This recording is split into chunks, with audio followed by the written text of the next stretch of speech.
All right. So, welcome to the live talk show, The Mindset Mentor by George Dovas and VK, discussing today what is alignment and precision and also perfectionism in your sadhana and also in your life. So, Mr. George, how are you? Tell me. I'm very well, and I'm glad we're having this discussion now rather than years ago, Uh because huh. my whole idea of what is alignment, precision in Iyengar Yoga has changed in recent years. Mm-hmm. That's great. So let me introduce the audience. So now here is Mr. George Dovas. George Dovas is the director of the Iyengar Yoga Center of Hong Kong, and he teaches of all levels, and he's also a mentor for upcoming teachers. And George is an assessor of the teachers seeking Iyengar Yoga certification in Southeast Asia and China. So warm welcome, Mr. George. Tell us, I'm going to straight jump into the topic today. Tell us, what is alignment? Well, years ago, if you asked me what is alignment, I would have given Mm-hmm. you an answer which I think is a common understanding, and that is Mm-hmm. when you do a pose, the pose should be like this.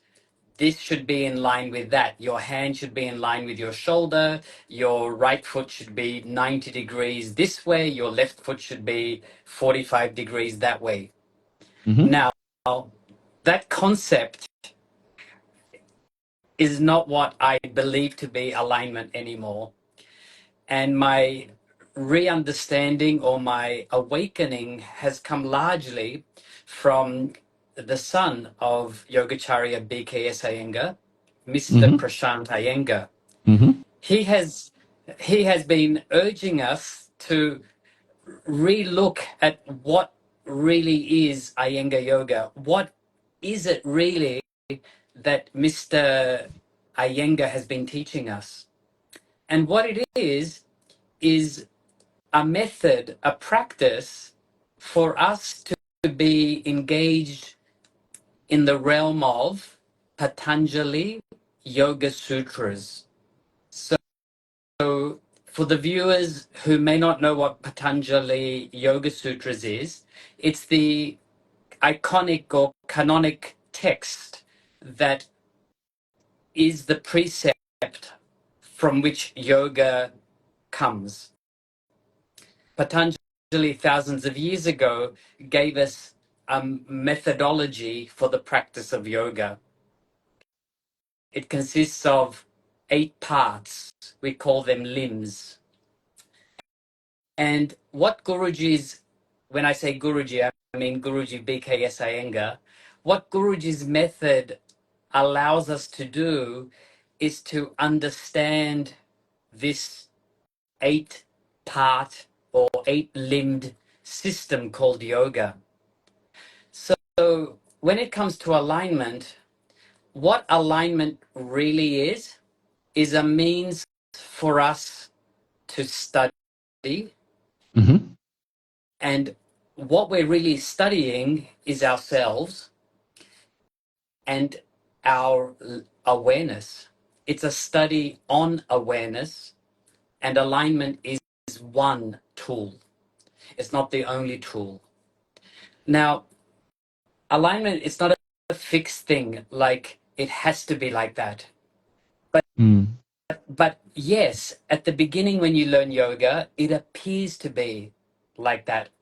And I was thinking today what example I could use Mm-hmm. to explain this. And I thought a good example would be coffee. So if you wanted to become a connoisseur of coffee and you wanted to understand all the different types, Mm. cappuccino, latte, macchiato, piccolo, you have to have a type of reference point. Mm. First, what is coffee? You have to say coffee is approximately 150 mils of water plus 20 grams of coffee plus some milk if you're adding milk or sugar, a teaspoon of sugar perhaps. Mm. And then once you have a concept that this is coffee, that this is a beverage called coffee, Then you can explore the different types of coffee.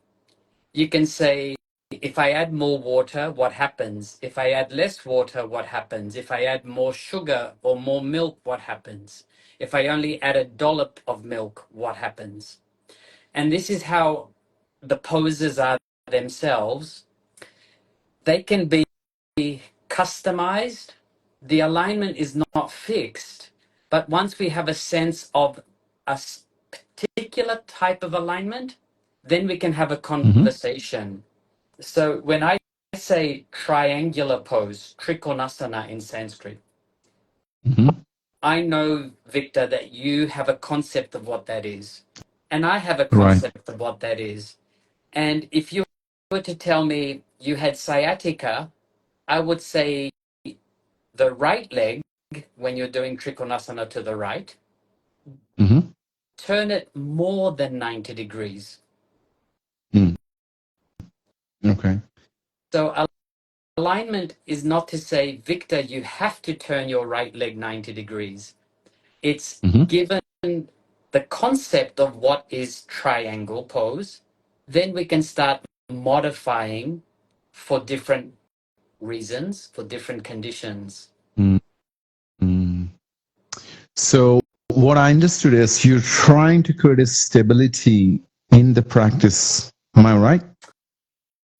I think what we're trying to do through alignment is come to us, create a common understanding of a pose. Mm. From that common understanding, then we can make adaptations.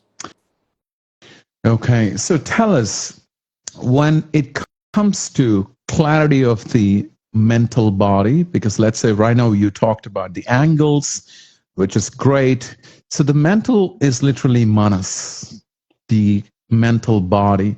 How does we bring the clarity with the tool of alignment? Because why I ask this question? Because mental has different ways, like you and I, we think differently, maybe others maybe think differently, but how does we bring the alignment in the manas mind or mental body or the clarity, adding the alignment in it? Yeah, great question. Thank you. When I'm reading a book, I want to be able to have my focus on the book and understand Mm. what is being conveyed by the writer. Now, in the posture, at the moment that I'm doing the posture, I'm not involved in any other activity. So I Mm. want to be fully engaged. I want my mind to be present, a difficult thing these days. Mm. So alignment gives me an opportunity to stay present. If I have a concept that the pose should be this way, then I can see, is my body able to do the pose in this way? Now, the important point is that you don't force your body to do the pose, but you have a reference, a framework, a target.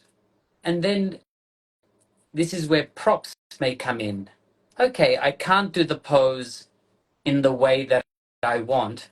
Can I use a prop or can I change my method? So it's not always running to get a prop like a belt or a brick. It might be my way of doing the pose. So if I push my palms onto the floor with more force, will that Mm-hmm. help me do the pose? Now, Mm. I've used this example to help understand how we can bring the mind to the pose, but it's actually not about just making the shape of the pose. What's more important, and this goes into the realm of precision, Mm-hmm. what we're seeking is to get precise results from the posture and from our practice. A question for the listeners: by the end of your yoga class or your yoga practice, what is it that you want to be left with? Is it not you Great. want to be left with a calm, serene, clear head, clear mind, a Mm, body that's well rested and recovered? And this is what Patanjali Yoga Sutras is instilling these experiences of equipoise, calmness, stillness, so that one day we might experience the highest goal of yoga, which is a quiet, serene consciousness. mm, Now, given that we want this quietness in our practice, then my poses and my efforts should align with that. And this is where in Iyengar Yoga and in Guruji's teaching, sometimes he would say someone is underdoing. And mm. to other people, he might say, you're overdoing. Because it wasn't about the pose itself, it was about what was happening to that person. Someone who's underdoing, their mind is not fully engaged. Someone who's overdoing, they're not going to be left with that calm, serene state. And so alignment is not necessarily making the shape or making the pose. It's about aligning your practice with the goal of yoga, which is this quietness, this even what we would call thirstlessness, Wow. getting to the point Means where we don't you don't need a water almost. yes, and that phrase thirstlessness is not just water. It's all those things that we would normally seek.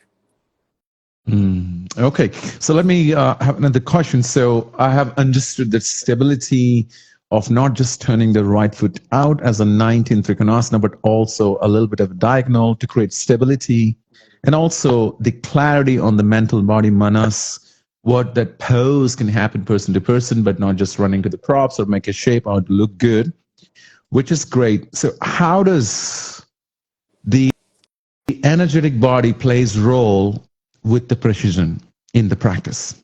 The pranic body would say vitality.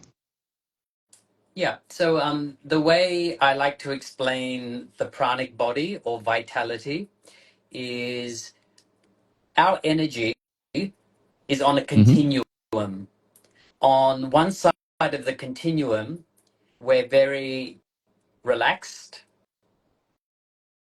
almost heading towards sleep. And then on the other side of the continuum, we're very alert. And if that goes too high, you could say anxious. And if that still goes higher, panicked. So our So are you energy levels referring, are, sorry, I'm sorry, are you referring to tamas and rajasic?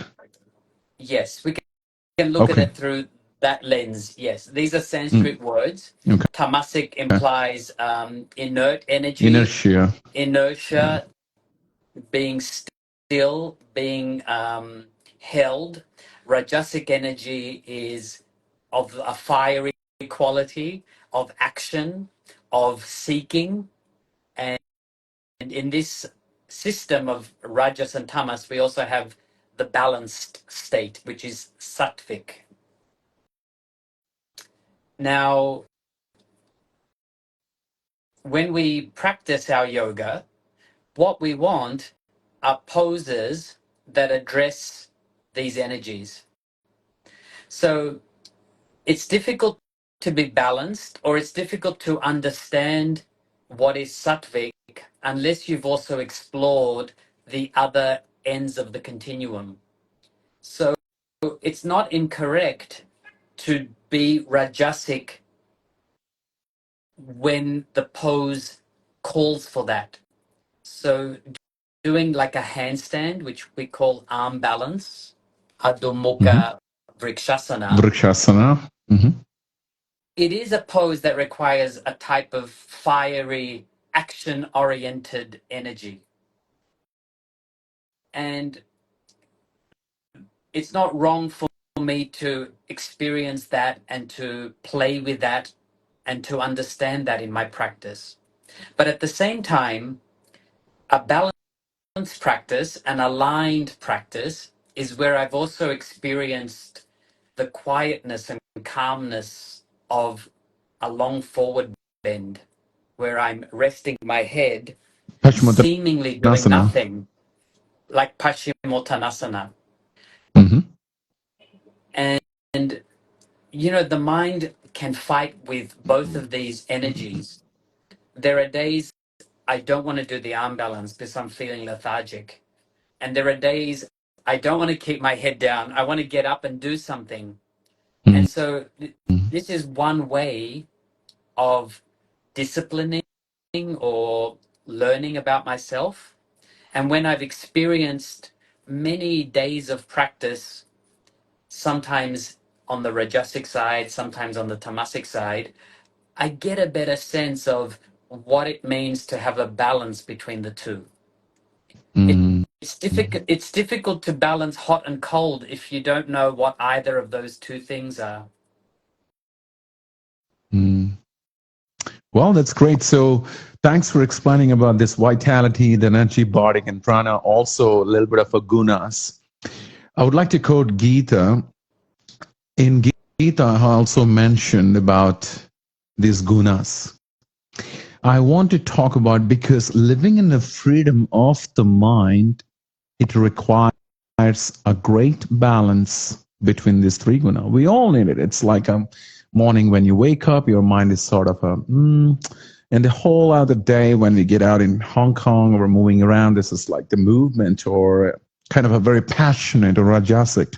And then when it comes to the end, it's like a sleep mode or tamasic. And it's not, I do believe, I kind of felt we need all these three energies in order to move with our cycle, in order to find that freedom in the body and mind. But the question is that how does make people understand living in the freedom with these three gunas to find the stability, vitality, and clarity with the perfectionism of the sadhana that you do or you would like to share to the future practitioners or the teachers?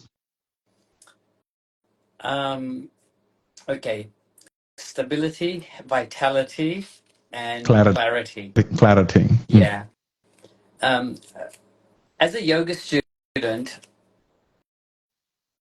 the the realization is that no matter how much we understand, no matter how much we know, like Einstein said, as the circle of what we know grows, so does the border of what we don't know outside that circle. And so there is no definitive answer to that. And this is why in our in this field of yoga, we don't stop practicing and learning and studying because we're always recalibrating our idea of what is stability, what is the balance. If I look back at my life 5 years ago, I thought I had a balance between work, leisure, uh, earning enough to live, charitable contributions. But now my concept of that has changed altogether, and it probably will Why? change again. Why? I think it changes. It's not that. I think back years ago, I would be more prone to do more in a day or want to do more, and I thought that was normal. I thought that was balance. Whereas now I'm less prone to do as much, and what I'm doing now I think is balanced. But from someone else's point of view, if they look at my day or my actions, they might say, George is doing a lot in his day. It's there's no objective answer to that. And so through our Okay. practice, we can only explore and learn and experiment and recalibrate as we develop new insight. You know, Mm-hmm. Guruji always said, a disciplined mind is a free mind. And that's because the mind is so tricky. The mind will have us believe what it is we want to do or what the mind wants to do. The mind can justify all matter of things. And Okay. Victor, so it comes back again to alignment. What we're seeking to do through our practice is align our body with the Mm-hmm. mind and with the intelligence. So yoga looks at mind being different to intelligence. So mind is all the thoughts, all the input that's coming in, but your buddhi, your intelligence, is what processes all those inputs and makes decisions. So my mind could be saying, tomorrow you deserve to go to the beach. You've worked very hard today. You haven't gone to the Mm-hmm. beach for a long time. You should cut your classes. Or the mind can say, you are teaching tomorrow. You owe it to the students to show up. It would be Mm-hmm. wrong to cut your class. Now, depending on how strong the mind is and how weak my buddhi is, Mm-hmm. either thing could happen. So in yoga, what you're sharpening is your intellect. So the mind doesn't play games with you. And this goes again to Mr. Iyengar's son's teaching. Prashant Iyengar, sir, is telling us to really watch ourselves and use our practice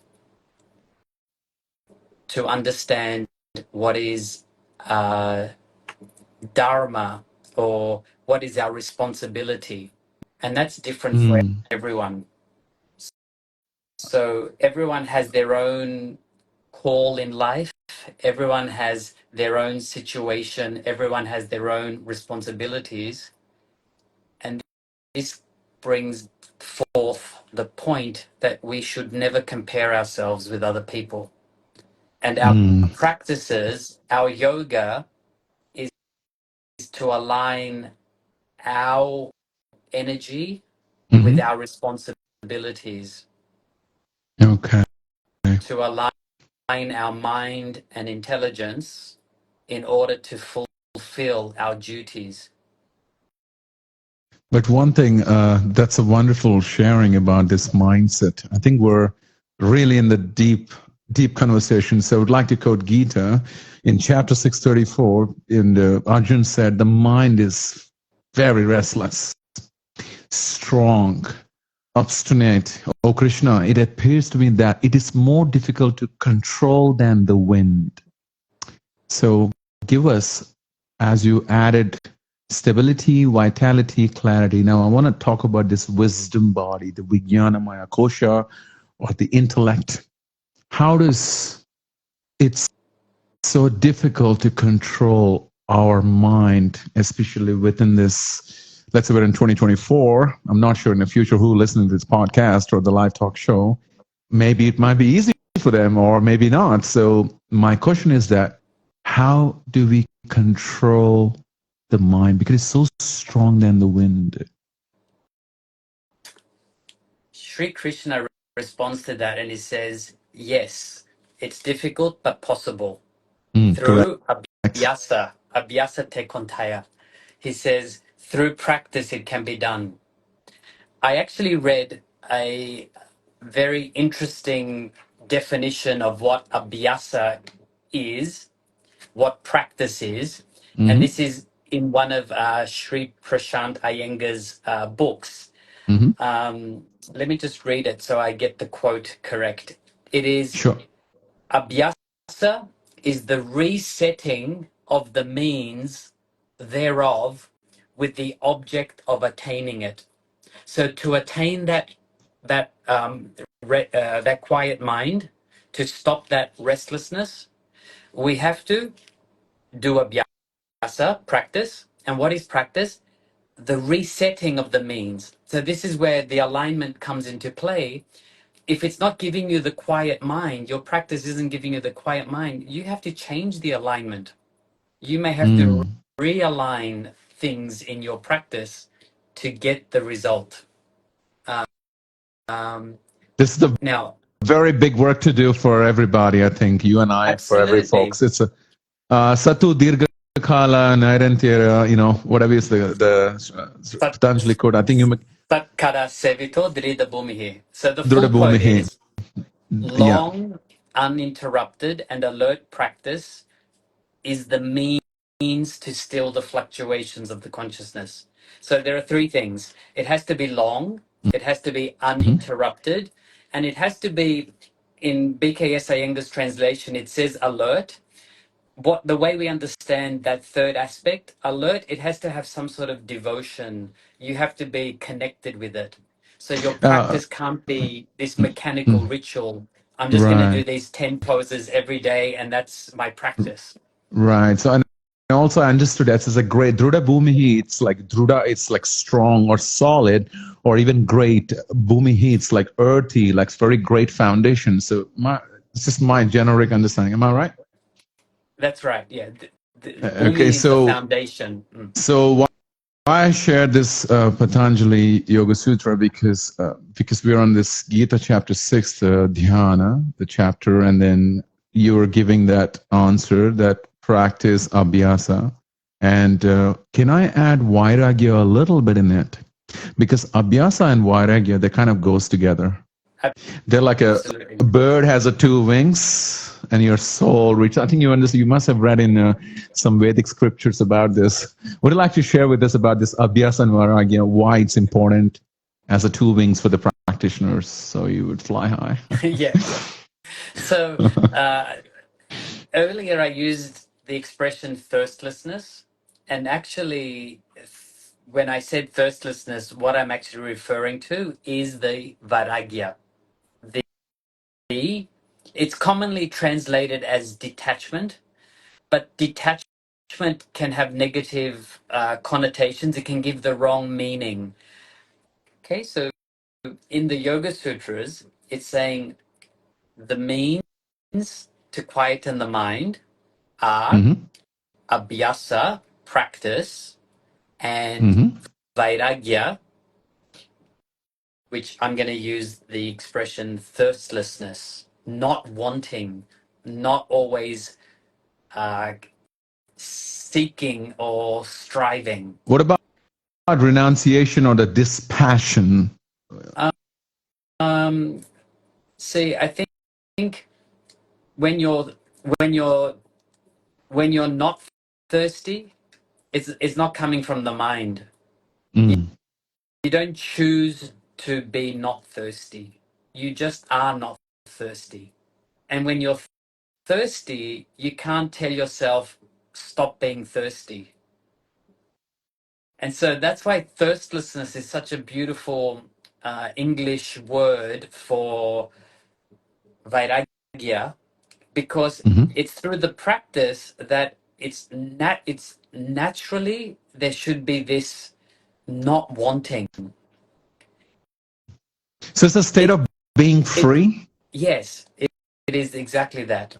So Okay. it's not the state of I want chocolate, but I'm going to force myself to not have it.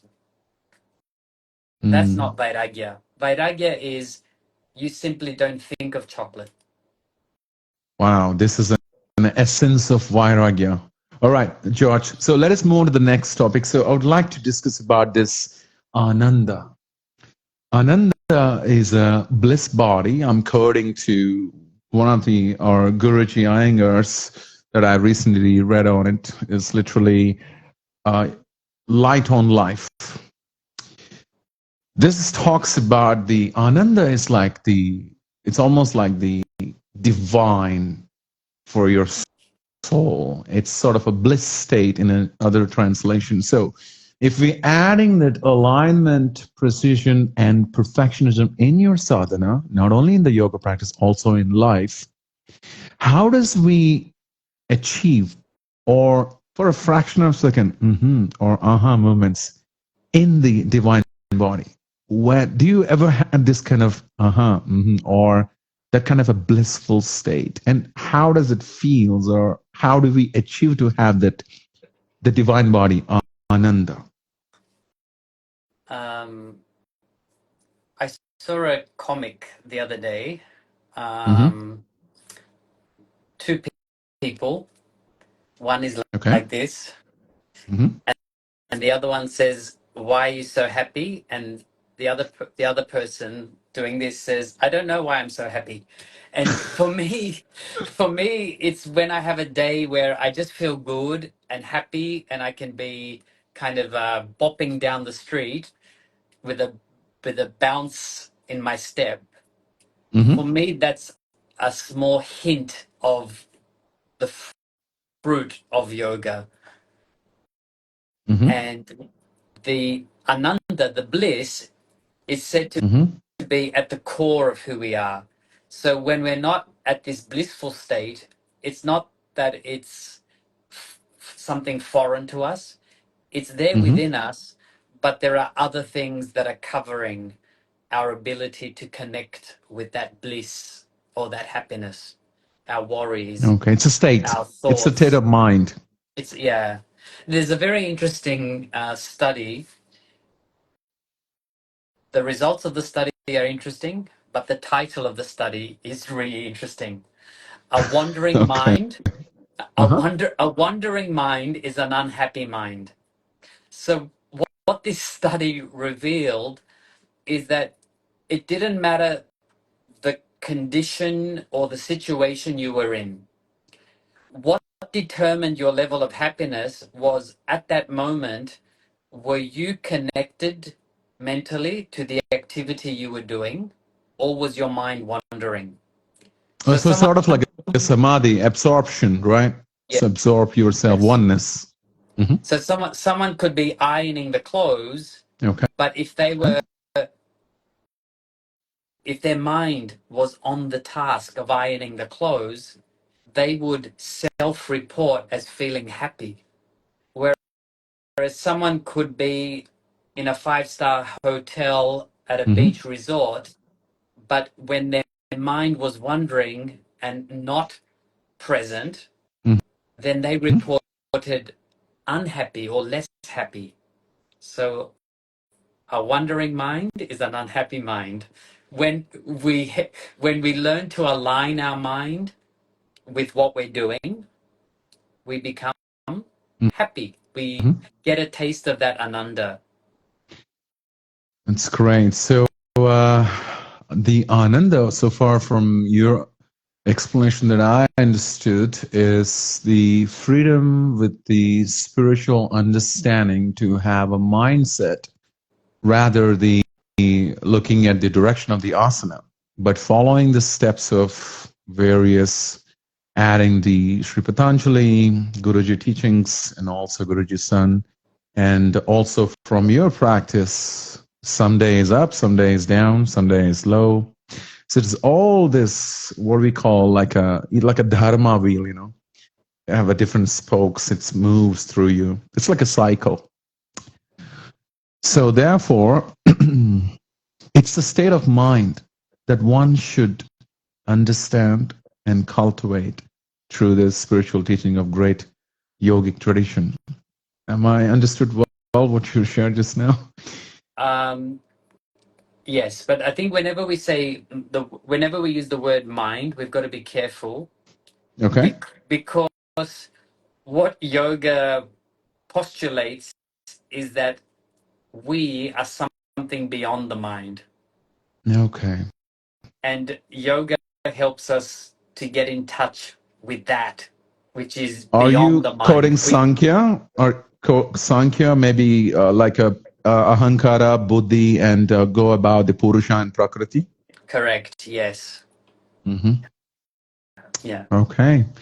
All right, George. So now I would like to leave the audience to ask us some questions. So, ladies and gentlemen, those who are watching this live talk show with Mr. George Dovas, if you would like to ask any question, please write the question in the comment area. So, meanwhile, George, tell me, how's your day today? And how is this talk? How's it went? Well, Had a wonderful day today. It was a public holiday in Hong Kong. hmm. I started, as I do most mornings, with practice. Right, I great. was particularly pleased today because I opened up the studio for students to come in and practice, and we had a good turnout of students coming into practice on a That's public great. holiday. Yeah, That's it really is. great. It's one of my goals to support students to go beyond being a class goer to Hmm. become a practitioner. This So it's more language like i- continue. Hmm. is a similar language that is used in Pune at the Ramamani Iyengar Memorial Yoga Institute, which we call RIMYI. Their mission is not to have class goers, but to have practitioners. And to become a yoga practitioner, beyond coming to class, you have to have your own practice. You have to get on the mat and do something on your own, because that's how you really start to develop your understanding and uh, start to really understand what you know and what you don't know. Okay, that's great. So, thanks for sharing about your day. Tell me, I have one question for you. What is yoga, and how does yoga change in your life, and why you do yoga? Tell us. Why I do yoga? Because it helps me to have direction in my life. It Hmm. helps me to be a better person. Hmm. It compels me. It strikes my curiosity. It ignites Hmm. my curiosity. It's always surprising me when I thought I understood what yoga is. Then some new understanding opens up as to what it really is. I really can't imagine my life without yoga. I've said to some other people, it's for me, it's like an operating system. So your computer wouldn't work well if it didn't have wouldn't work at all actually if it didn't have an operating system. And what Hmm. yoga is, it's constantly learning about the operating system, and like our operating systems on the phone and the computer have updates. It's like a For me, hardware and software, yes, right? for me, the practice is constantly updating your operating system. So it makes life Okay, easier. that's It makes great. life interesting. Okay, so we have a question from Mayuri. Can this state of bliss only be achieved via yoga? That's the question. No, there are other means as well. There are several practices. There are several, um,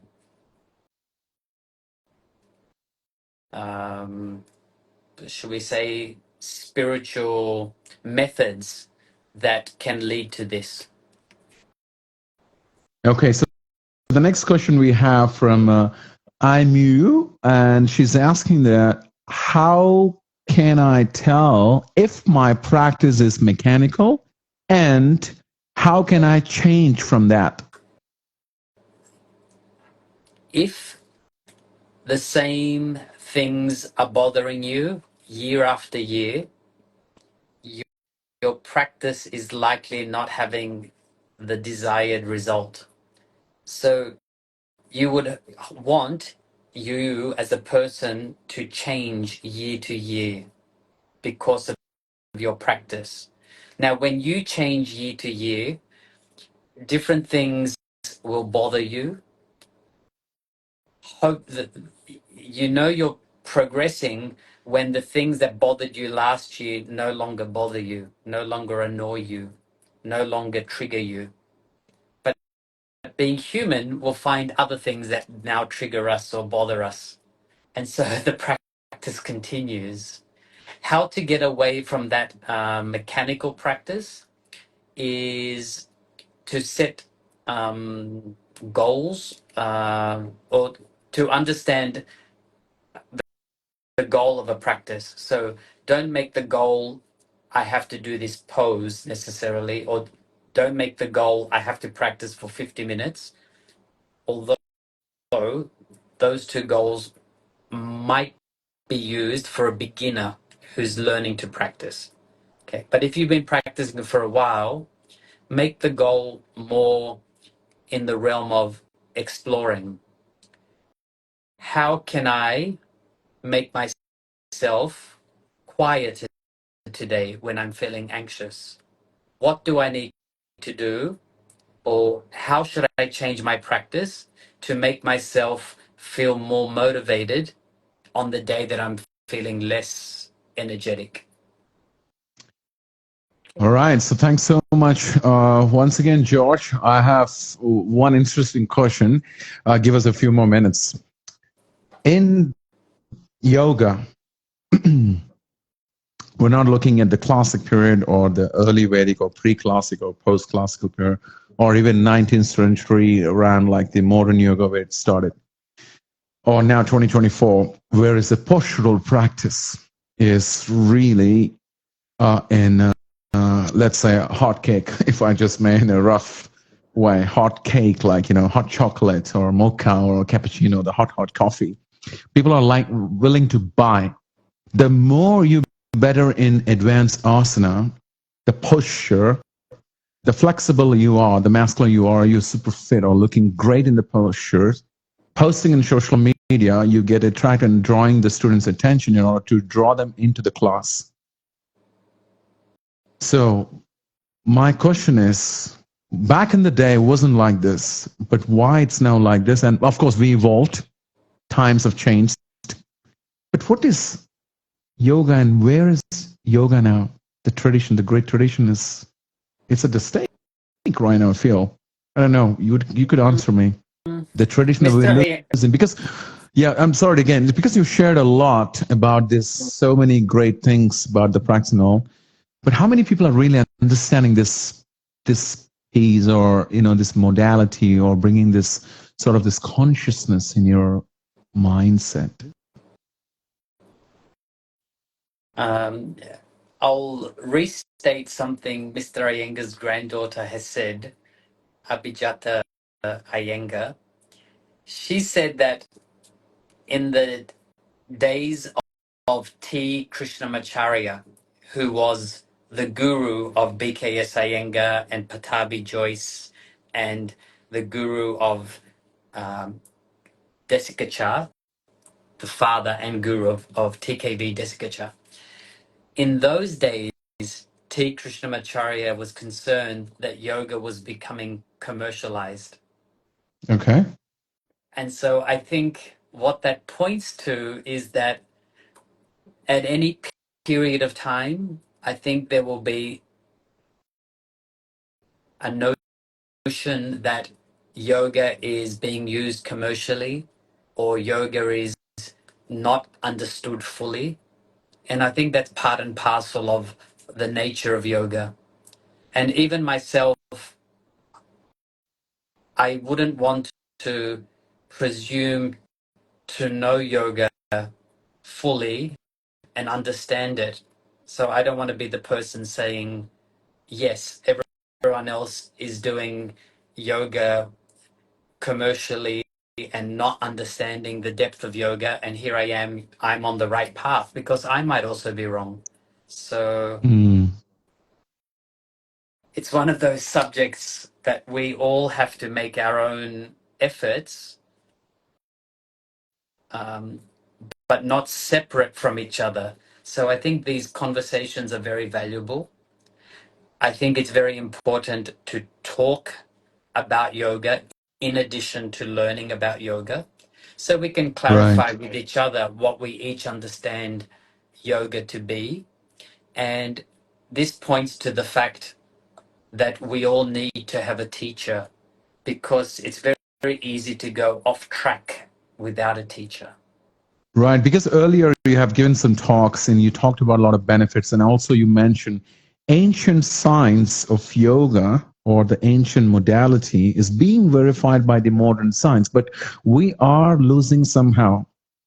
So again, once again, welcome to the Mindset Mentor program. So we want to have the right mindset to anchor ourselves, to deep dive into it. It's like, if someone pushed you in the pool or in the ocean, you would go down and you swim and come back, and you know the depth of it. So how does we cultivate this path to live in a freedom with our body, our mind, our purusha, in order to maintain the prakriti, that changing is unchanging? How does bring that mindset? Can you answer for us? Yeah, I think we're living in a world of many distractions. Our attention span has changed because of this array of short form content. So we have to start with small steps. So if you are keen to better yourself, make yoga a priority in your life. So if it starts with making coming to class a priority, start there. Don't go 1 week and then 2 weeks you don't go to class, or you go to one teacher 1 week and then you go to another teacher another week and a different style the next week. So I think you need to have some form of continuity, and always look for one more small step. So if you're already going to class regularly, can you do 10 minutes of practice on your own as the next step?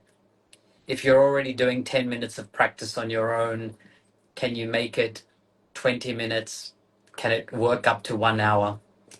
If you're already practicing on your own, can you read a book related to yoga in the coming month? So always giving yourself one more small step to work on. That's great. Thank you so much, George, for your wonderful sharing. Yoga is a quite simple but yet complex, and it is a vast subject. Like we say, samudra means ocean. In order to find your alignment or aligning with the oneself is simply to find, in a spider web or this cosmic geometry, we have to sort of like blend in or fit in by go through that vrittis, which is the fluctuation of the mind, also this boundless energy, this intelligence, and also that leads us this well-being to arise. It's saying in the Gita, Uttishta Parantapaha, Uttishta, it's, arise from this tamasic state to sattva guna. Thank you so much. Yeah, thank you so much, George. Would like to share anything? If not, we're very happy, and thank you for being here with us, sharing wonderful yoga talk, having that right mindset as a mindset mentor. My last words of advice: take Mhm. yoga seriously, but not yourself. Thank you very much. So let us find this alignment through our body, and let us discover that alignment of our mind and self and with the intelligence. So I would like to respect Guruji Iyengar and also our great tradition, T. Krishnamacharya, and all the gurus that taught us this wonderful tradition that give us this path. or the gateway to access our soul in order to find that beautiful alignment with this cosmic geometry. Thank you, George Dovas. Thank you, everyone. It's been a pleasure. Namaste. Namaste. Thank you, everyone.